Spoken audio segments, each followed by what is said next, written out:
folks, thanks for joining me today. I'll be showing you how to do a dotted flower mandala.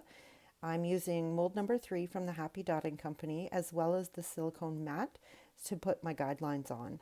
I use a General's charcoal pencil because it's really easy to remove once you're done doing your dot design, and it just keeps everything symmetrical the best that I can. I'm not very good at freehanding it, so I really like having the guidelines on the rock. I'm using my tool set that I purchased from the Dotting Center.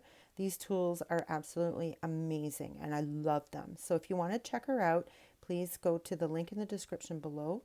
I've also got a link for the Happy Dotting Company, so you can go and check out her Etsy shop as well. So I made a mistake here. I was trying to do my dots every other and I kind of skipped a line. So I just took a wet Q-tip and wiped it off and redotted where I wanted it to be. Very simple, easy to do, especially if the paint is still wet. If it's not, you can always paint over it with black paint and then start again. I know you're seeing a lot of white right now, but this mandala is actually going to end up being blues and purples. So I'm just going to catch you up to where I'm at right now. The center dot is tool number 12. And then I did the small dots around the big dot with tool number 3. And then every other line, I made these dots that I'm just doing right now. So the first one was tool number 5, and then I moved up one size bigger to tool number 6. Now I'm applying the big blue dot at the end of that line that I've made with tool number 11. All the colors that I use are listed in the description below, along with the brands that I used. You don't have to use the same colors as I do. This is just what I had in my stash and thought that the color combination would look good together. Totally up to you to make it yours. Do whatever color you want. Maybe you like pinks and purples, maybe you like yellows and greens. Make it the way you want to make it. This is just showing you how to do it. You can use any colors that you want. So now I'm using tool number 2 to do little dots around the blue dot. So I start off by making a T, and although I can't put a dot at the top, I put one at the bottom, then I do one to the left, one to the right, and then I just fill in between all of those. I do ones on diagonals as well, and it just helps me keep everything as evenly spaced as possible. And it looks really, really nice once it's done. Now what I'm doing is I'm using the same blue that I used for the big dot with tool number 4, and I am just putting one single dot at the bottom, and then I'm going to use my nail stylist and I'm going to walk the dots up to the top, and I do this all the way around for each of these dots. And I do apologize, my hand does get in the way. I am a southpaw, so sometimes things are a little bit difficult for me to get the camera at the right angle or to be able to show you what's going on without my hand getting in the way. So I do apologize for that, but I do make sure that there's more than one sequence on there so you can see it. If you like this video, please make sure to hit that thumbs up. And if you want to see more, make sure you subscribe. And if you don't want to miss anything, hit that bell, because that way you'll get instant notifications of when I post. I put on a new post every Friday, so definitely come back and watch some more.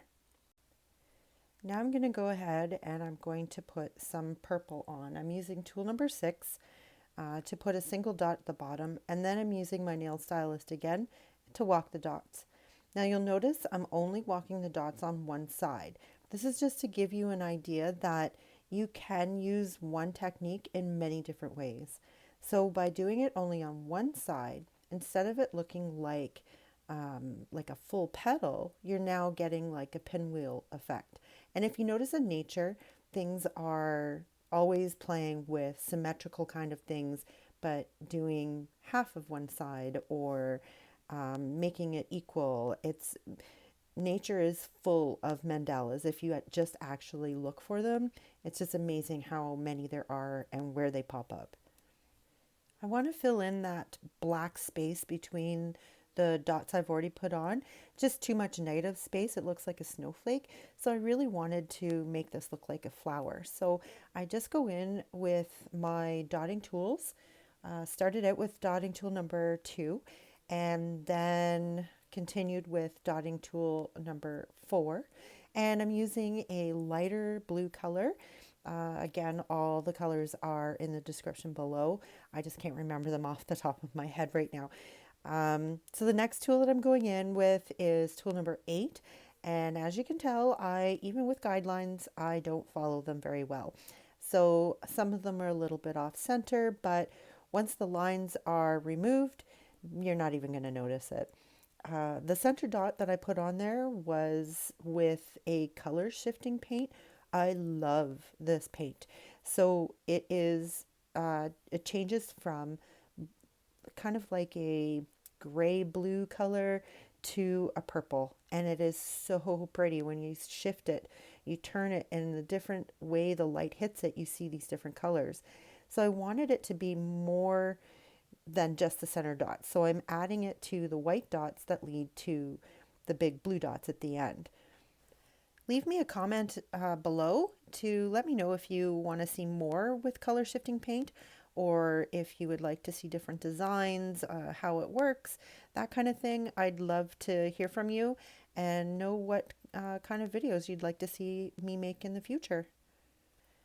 So now I'm just adding some top dots onto the big blue dots with one size smaller. So I think it's size number 10 for my tool. And the paint consistency wasn't good. So what had happened was that my paint had been left out in the air for too long. So when I tried to dot the bigger dots, the paint wasn't as fluid. So it left a lot of bumps and stuff. So I thought, well, I'll throw some gems on it while the paint is wet. Learn from my mistakes. The paint actually seeped through. So as it dried, it does hold the gem in place, but the color of the paint actually shines through the gem.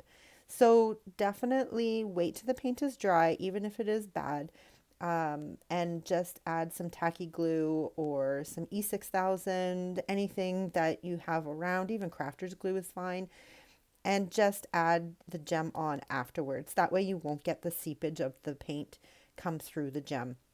They're not really expensive gems that I'm using, so that could be another issue, but definitely wait till the paint is dry. I used my nail stylus to put on some top dots onto those blue dots in between. I did the first two, and then I did the one that was on the white dot. Just gives a little bit of a contrast of the two different colors, and it fills in all that negative space. And I continue to fill in the negative space by switching colors to the purple, using the same nail stylus and just walking 3 dots up from the middle up to the center of the flower. The flower is really taking shape now, and I'm almost finished. So I finish up doing the purple dots leading up to the center of the flower, and then I do what I call pyramid dots. So you do 2 dots at the edge of the circle and then 1 in the middle. So it gives that appearance of a pyramid. So I load the tool once and I dot 1 dot and then 1 right beside it, and then a dot in the middle. And that dot's smaller because the paint has been coming off as you've been dotting. Remember, folks, life is what you make it, so get creative.